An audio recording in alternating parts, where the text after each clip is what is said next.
retour sur le plateau de l'essentiel. Merci à vous Yassine Seck et Mohamed Diop pour le 19h45. Je rappelle que nous sommes avec Cheikh Gueye, mais aussi Momar Diong Abdoulaye.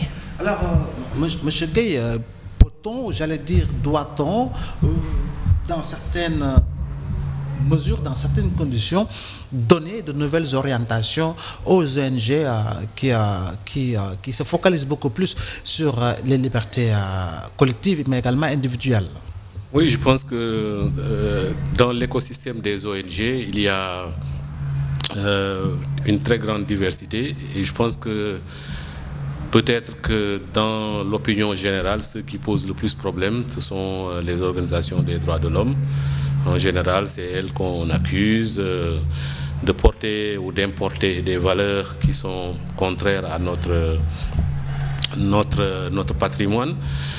Et je pense que ces ONG devraient peut-être se retrouver, comme je l'ai dit tout à l'heure, pour avoir une réflexion approfondie sur la manière dont elles pourraient aborder de manière spécifique les réalités sociales de notre pays et définir des stratégies et des missions qui sont conformes à ces réalités. Sinon, le risque qu'on peut avoir, c'est véritablement qu'elles ratent leur mission, c'est-à-dire d'aider les populations dans le sens de la préservation de leur patrimoine matériel et immatériel ou du développement de ceux-ci. Donc, déjà, le constat que je fais, c'est qu'il n'y a pas beaucoup de réflexion en commun approfondie sur ces questions-là.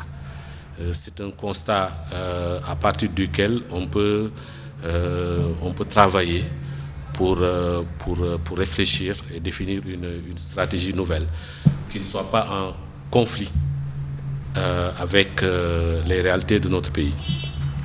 Mais quand on regarde globalement les ONG, le partenariat que l'État a pu établir avec eux, qui date de très longtemps, qui se modifie au fur et à mesure, qui se diversifie, on a changé plusieurs fois de tutelle pour que justement ce partenariat soit le plus adapté possible. Aujourd'hui, il est à l'image des, comment on dit, voilà, l'État agit en commun. C'est-à-dire on interagit toujours avec à la fois le ministère de l'Intérieur, le ministère des Finances, le ministère de la Santé, le ministère de tous les ministères impliqués. Et ça, c'est une bonne démarche. Et pour moi, ça doit permettre de beaucoup plus renforcer ce partenariat dans l'esprit partenarial et non pas dans l'esprit de contrôle ou de tutelle. C'est aussi quelque chose... et en ce moment-là, on pourra discuter du fond. Et non pas seulement, voilà, vous êtes là, je vous donne le papier et je vous regarde. C'est pas ça le partenariat. Et je pense qu'il y a des démarches de ce point de vue-là. Peut-être qu'il est important de donner l'information que, à la suite du décret de 2015, et après 4 ans de mise en œuvre de ce dispositif qui a été mis en place en partenariat entre les ONG et l'État, il y a une réécriture du décret qui est en cours pour l'améliorer. Pour l'améliorer sur bien des points qui gênaient les ONG, mais aussi bien des points qui étaient aussi qui intéressaient aussi l'État. Et donc ce dialogue-là, il est continu. Il y a des problèmes parfois, puisque des lenteurs administratives, je pense que tout le monde dans tous les secteurs peut en connaître, mais les ONG sont particulièrement victimes aussi de ça. Je peux vous dire que parfois, il arrive qu'on dépose un programme d'investissement pendant 1 an et le programme doit durer 2 ans. On le dépose, on reste 1 an avant son examen et sa signature. Donc toute l'année planifiée est caduque et l'ONG perd même de l'argent qu'il devait investir dans des classes est en retard pour certains investissements. Ça aussi, c'est un vrai problème. Mais globalement, l'action des ONG, de manière très majoritaire, est tournée vers des choses très concrètes.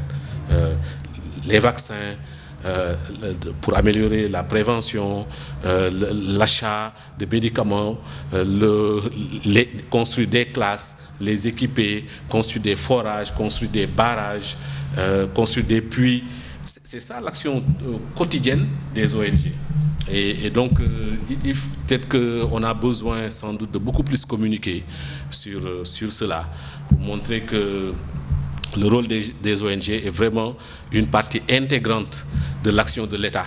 Ça aussi, il faut que les gens le sachent. L'État donne une quote-part de ce que les ONG doivent investir.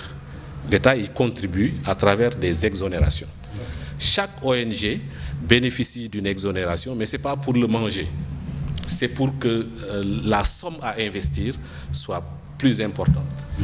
Que l'État laisse cette part-là, mais il le calcule, il sait qu'est-ce qu'il laisse, mais il sait aussi qu'est-ce qu'il permet aux ONG, à la masse des ONG d'investir. Alors, peut-être, Maman, vous allez me dire que ce n'est pas dans le partenariat entre État et ONG, mais est-ce que l'État aussi ne doit pas avoir plus de vigilance, enfin, avoir un peu une mission d'observation par rapport à ces ONG? Ok, moi je pense que le rôle d'abord incombe aux ONG. Je crois que M. Gueye l'a dit à l'entame de ses propos, qu'il faudrait éviter les clichés.